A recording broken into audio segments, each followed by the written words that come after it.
The land down under has never been easier to reach. United Airlines has more flights between the U.S. and Australia than any other U.S. airline, so you can fly nonstop to destinations like Sydney, Melbourne, and Brisbane. Explore dazzling cities, savor the very best of Aussie cuisine, and get up close and personal with the wildlife. Who doesn't want to hold a koala? Go to united.com/Australia to book your adventure.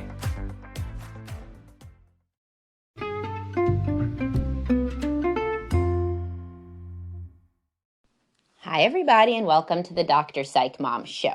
Today, we're going to be talking about a Facebook group member questions. You should join the Facebook group. It has a lot of great people talking about interesting topics all the time, and I'm very much more likely to do a podcast or a video or a post about something that you ask about if you are in that group, and I'm interacting with you all the time. Okay, so the actual topic is, what if your wife is only fun when she drinks and she only really has sex with you when she drinks, and she acts totally different when she doesn't drink? And then, of course, what if she quits drinking?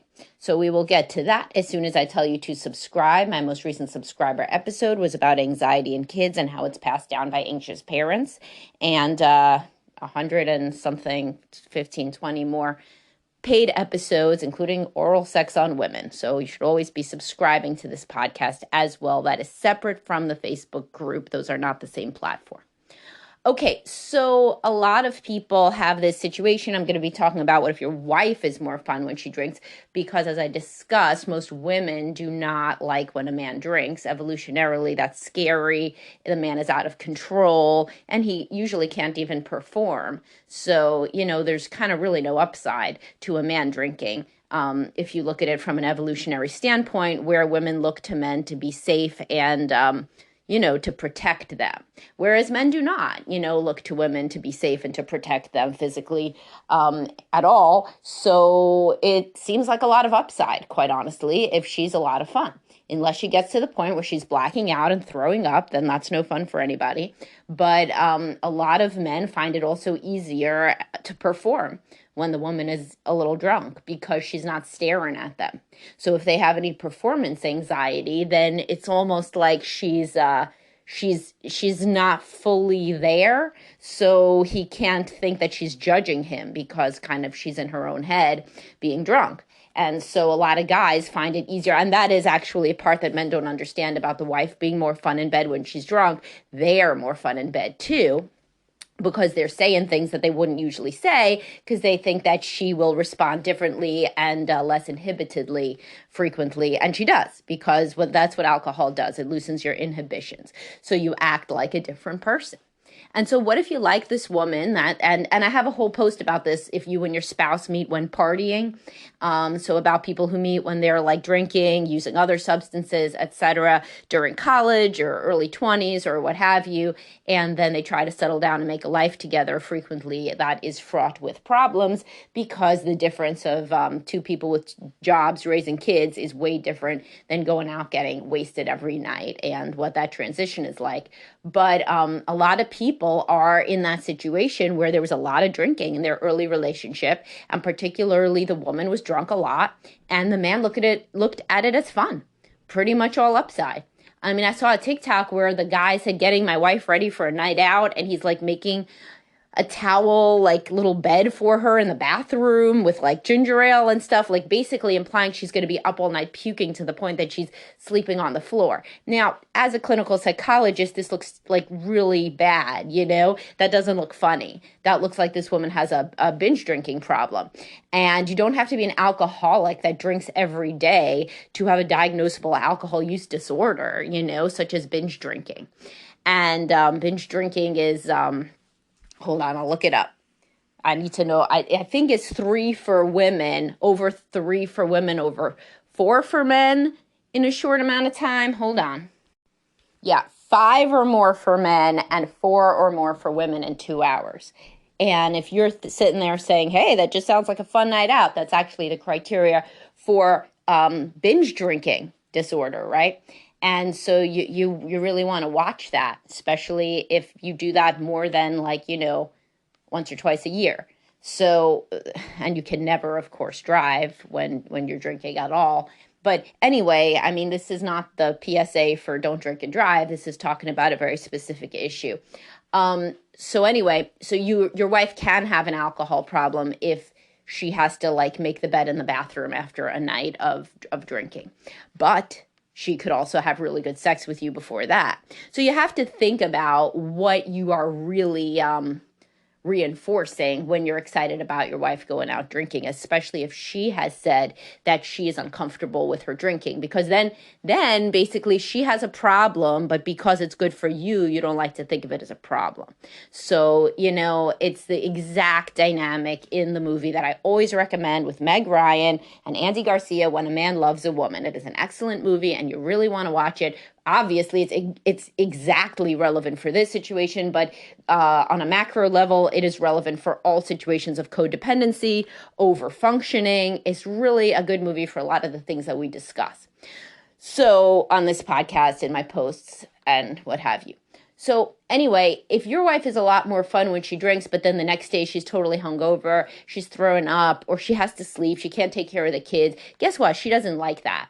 It's different when she was in college. It's different after that, before she has children because she has nobody to take care of. But there are no women that I speak to that have a hangover and are just like, oh yeah, that's fun. My husband takes care of the kids. I mean, like, again, if it's like once or twice a year, if it's the day after a wedding. But, if it's something that at all happens, even semi-regularly, it causes a lot of guilt and shame. And particularly if the woman herself had a parent who struggled with alcohol use or depression or anything where the mother had to be in bed and or similarly unavailable to the children. No mother wants to be unavailable to her kids because she's sick and she made herself sick. I mean, that's just not a thing that you're proud of. So you got to think about it from her perspective. If you're like, oh, yeah, that sounds fun. And then you're really happy that she comes home and she like gives you a blowjob. And then the next day she's completely out of commission and she feels like garbage about herself. Then I don't know, maybe the blowjob's not worth it. Or this is a big or, maybe you guys have bigger issues in the relationship, If the only time that you have good sex is when she's drunk, there are likely a lot of big issues in the relationship. So more avoidant people who are more anxious about ever seeming vulnerable can only kind of let loose when they're hammered. And so people with avoidant attachment, people who are very anxious, people who are depressed sometimes can feel a lift.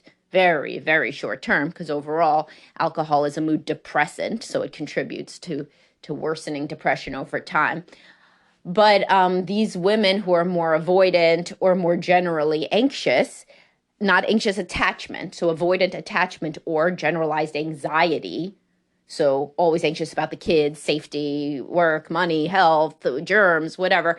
That stops when you're drunk. You stop worrying. And then avoidant attachment women get kind of more flirtatious and fun when and like uninhibited and more vulnerable, really. Like it's like the first time you can ever really care for your wife. And that's also a part of it that these men subconsciously like, is that the next day they have to take care of her. And you can see that in the Andy Garcia movie that I'm talking to you about, When a Man Loves a Woman.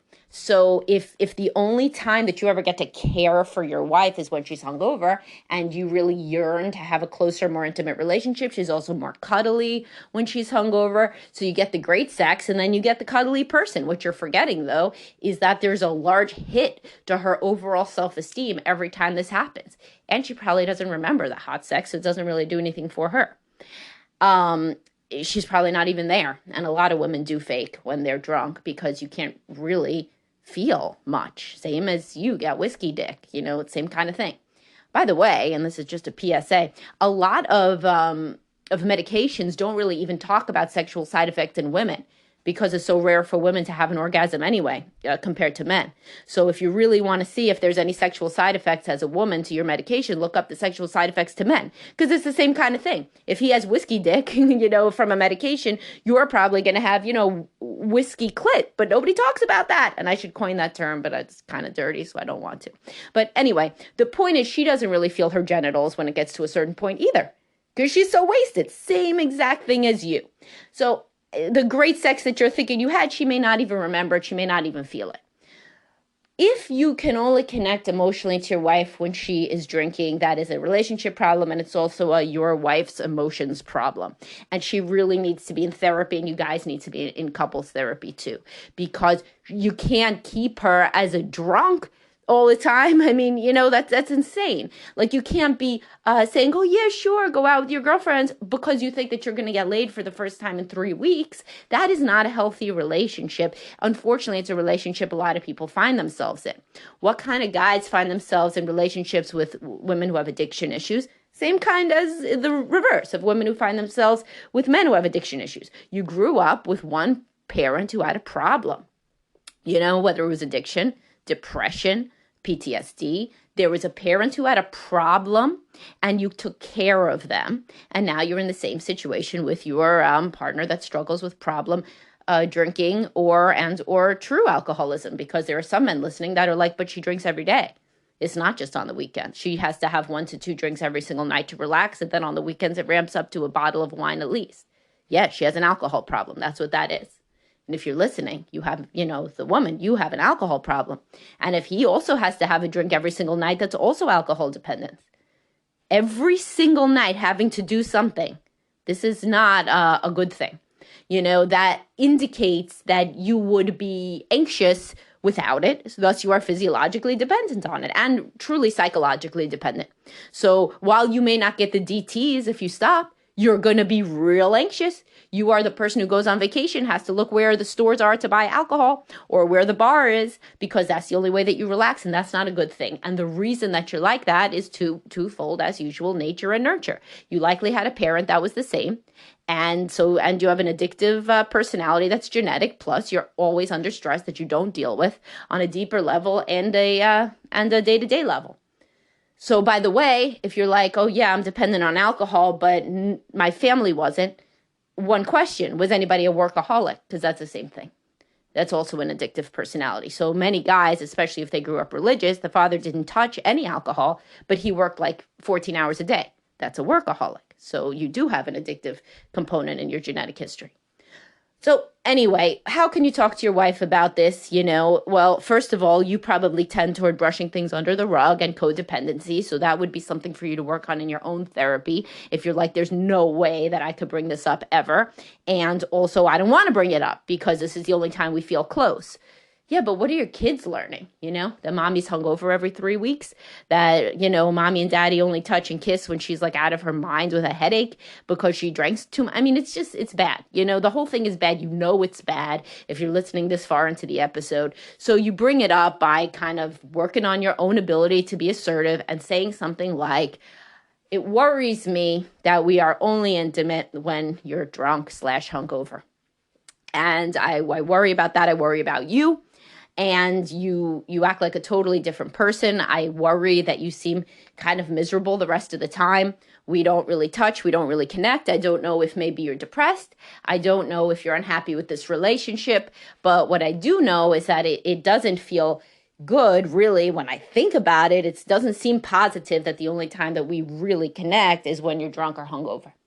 And I've been trying to tell myself, always, by the way, be honest and vulnerable, because that will make any conversation goes so much better if you truly stream of conscious narrate what's in your mind and your vulnerabilities. So if there are any anxieties you have, you say that. I was anxious to bring this up.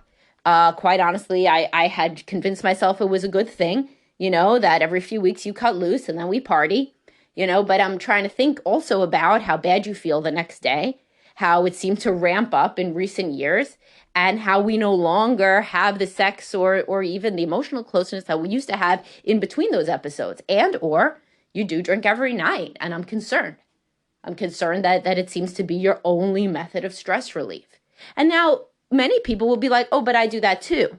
We get wasted every few weeks, and that's the way that we cut loose, basically. And we also both drink every single night. So you're going to end up the couple, where the kids, when they're drawing the picture of mommy and daddy, they draw the wine glass or the beer in the hand because they can't imagine parents without that.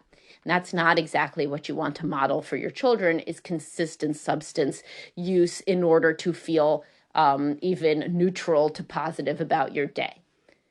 But that has to be something that you come to terms with yourself. And if you saw it growing up, then you know that it's not exactly how you think about it, that, you're a great parent the rest of the time, but then, like you're even more fun when you've had a beer. That's usually not right. Usually you can be irritable, you can be kind of dissociative, you cannot remember really what the kid is saying, not kind of focus on it, really be in your own world. It's not, drinking doesn't make parenting better. So sometimes people try to convince themselves of that, and that's quite related to drinking making a relationship better. Drinking doesn't make anything better. It's a substance that has a profound, deleterious effect over time. People need more of it to achieve the desired effect, which is the definition of an addictive substance. And really, it disconnects people. You and your wife, when she's wasted, you're not really connecting. You don't know what the hell she's thinking, or if she's thinking, or what she's feeling, or if she's feeling anything. And so this would be a very good podcast. If it makes you feel uncomfortable, it's always a good sign. Don't share it. If somebody's doesn't want to hear me, I told you this already. Then I still get emails. Oh, my wife won't listen to your stuff. Don't tell her. Don't show her my stuff. Come up with your own way to talk about it. And I literally gave you a script, so it should be easier this time. Remember, I am concerned about this. I try to brush it under the rug. That's kind of my personality. I know I have to work on it, but I see that really the only time we connect is when you're drunk. I think that we should go to some couples counseling. I think we need to reconnect. I think that the same ways that we connected when we were young aren't working now. The Sunday hungover isn't working for our family. I am concerned about what the children are learning. I know that we both grew up with a drinking parent, and I don't want that for the children. And I know that I don't make it any better because I encourage you to go out, / I drink right alongside you, / I, make you a drink, I buy all the wine for the house, / whatever the way is that you enable it, and or also are suffering from the same thing. And I want to be working on it more directly. All right, so it will be not your favorite conversation, but big shit. You got to do hard things to have a better relationship, particularly if there are children observing your patterns and learning from them.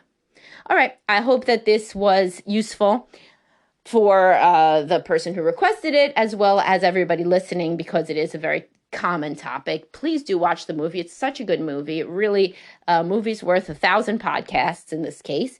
And I will talk to y'all soon. Have a great day, guys. And please do subscribe and sign up for my Facebook group. Bye-bye.